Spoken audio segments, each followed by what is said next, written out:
नमस्ते। कभी सोचा है कि ये जो संघर्ष और सफलता है, इनके बीच का रिश्ता आखिर है क्या? क्या ये कोई दो अलग अलग रास्ते हैं या फिर एक ही मंजिल के दो पड़ाव? चलिए आज इसी पहेली को सुलझाते हैं और समझते हैं कि कैसे हर चुनौती हमें कामयाबी के और करीब ले जाती है। तो सबसे पहला और सबसे बड़ा सवाल, सफलता का असली सच है क्या? क्या ये बस वही है जो हमें दूर से दिखाई देता है, चमक, शोहरत और कामयाबी, या फिर इसके पीछे की कहानी कुछ और ही है? यही वो सवाल है जो आज हमारी इस पूरे बातचीत का केंद्र रहेगा। ठीक है, तो इस सवाल का जवाब ढूंढने के लिए सबसे पहले सफलता के उस चेहरे को देखते हैं जो पूरी दुनिया को नजर आता है, और इसे हम कह सकते हैं सफलता का भ्रम। क्यों? क्योंकि जो हमें दिखता है वो कहानी का सिर्फ आखिरी पन्ना होता है, पूरी किताब नहीं। देखिए, हम सबको बस वो ऊपर की चमक दिखती है ना? नाम, शोहरत, सब कुछ। लेकिन उस चमक के ठीक नीचे गहराई में असल में छिपी होती है बरसों की मेहनत, वो अनगिनत अंधेरी रातें, वो अकेलापन जिसे सच में कोई नहीं देख पाता। और ये बात इस विचार को कितनी खूबसूरती से सामने रखती है। जो कामयाबी हमें एक रात की लगती है वो असल में कई रातों के जागने और लगातार पसीना बहाने का नतीजा होती है। तो एक बात तो साफ है, सफलता एक लंबी यात्रा है, कोई जादुई घटना नहीं। तो अगर सफलता एक लंबी यात्रा है, तो फिर इस यात्रा को शुरू करने से हमें रोकता क्या है, जानते हैं? ज्यादातर ये एक बहुत ही ताकतवर एहसास होता है, हार जाने का डर। तो चलिए पहले इस डर को समझते हैं और हार का असली मतलब जानते हैं। और ये बात बहुत ही आम है। ज्यादातर लोग तो मैदान में उतरने से पहले ही हारने के डर से पीछे हट जाते हैं। उनके मन में बस एक ही सवाल घूमता है, क्या होगा अगर मैं नाकाम हो गया तो? और बस ये एक सवाल ही उनके सपनों को शुरू होने से पहले ही खत्म कर देता है।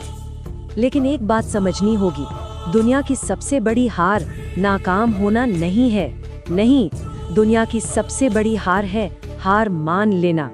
जिस पल कोई कोशिश करना छोड़ देता है, असली हार तो उसी पल हो जाती है, नतीजे आने से भी पहले। ये बिल्कुल सही बात है। जब तक कोई मैदान में डटा हुआ है, जब तक वो एक और कदम उठाने को तैयार है, तब तक ही जीत की उम्मीद जिंदा रहती है। हर नया कदम एक नई संभावना लेकर आता है। तो अगर हार ना मानना ही जीत की पहली शर्त है, तो फिर कामयाबी का ये रास्ता असल में दिखता कैसा है? ये रास्ता दो मजबूत खंभों पर टिका है, एक कड़ी मेहनत और दूसरा खुद पर अटूट विश्वास। किस्मत के भरोसे बैठना बंद करना होगा, अपनी किस्मत खुद बनानी होगी। याद रखिए, किस्मत भी उन्हीं का साथ देती है जो मेहनत करना जानते हैं। सपने देखना बहुत अच्छा है, लेकिन उन्हें हकीकत में बदलने के लिए मेहनत की आग में तपना ही पड़ता है। क्या खूब कहा है, पंख तो बस एक जरिया है, असली उड़ान तो हौसलों से भरी जाती है। ये हमें याद दिलाता है कि सबसे बड़ी ताकत हमारे अंदर ही है, कहीं बाहर नहीं। अच्छा, अब उस दुश्मन की बात करते हैं जो हम सब के अंदर बैठा है, टाल मटोल। और ये हमें उस जरूरी सवाल पर ले आता है कि आखिर शुरुआत करने का सही समय है क्या? ये बहाना तो हम सब ने कभी ना कभी जरूर बनाया होगा कि कल से शुरू करूंगा। ये कल एक ऐसा दिन है जो कभी आता ही नहीं और हमारे सपनों को हमेशा के लिए भविष्य में धकेलता रहता है। लेकिन सच्चाई पता है क्या है? सच तो ये है कि सही समय जैसी कोई चीज अपने आप नहीं आती। सही समय उसको बनाना पड़ता है, उसे लाना पड़ता है, और सबसे सही समय वो अभी है, इसी पल। इंतजार करने का मतलब है सिर्फ और सिर्फ वक्त बर्बाद करना। तो फिर करना क्या है? आज, अभी अपने लक्ष्य की तरफ एक छोटा सा कदम बढ़ाना है। हाँ, बिल्कुल हो सकता है कि रास्ता मुश्किल हो, मुश्किलें आएंगी, लेकिन अपनी नजर हमेशा अपनी मंजिल पर टिकाए रखनी होगी। वही आपको आगे बढ़ने की हिम्मत देगी। और आखिर में चलिए अपना पूरा ध्यान अंदर की ओर मोड़ते हैं, क्योंकि सबसे बड़ी ताकत कहीं बाहर नहीं, हमारे अंदर ही मौजूद है।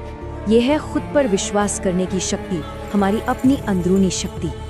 हमेशा याद रखिए, गिरना बुरा नहीं है, गिरकर वापस न उठ पाना बुरा है। इसलिए हिम्मत जुटाइए और तब तक मत रुकिए जब तक लक्ष्य हासिल ना हो जाए। अपनी ताकत पर, अपनी काबिलियत पर पूरा भरोसा रखिए। हर किसी के अंदर वो शक्ति है जो किसी भी चुनौती का सामना कर सकती है। इस सारी बातचीत के बाद अब सिर्फ एक ही सवाल बचता है, अपने सपनों को हकीकत में बदलने के लिए वो पहला छोटा सा कदम क्या होगा जो आज उठाया जाएगा।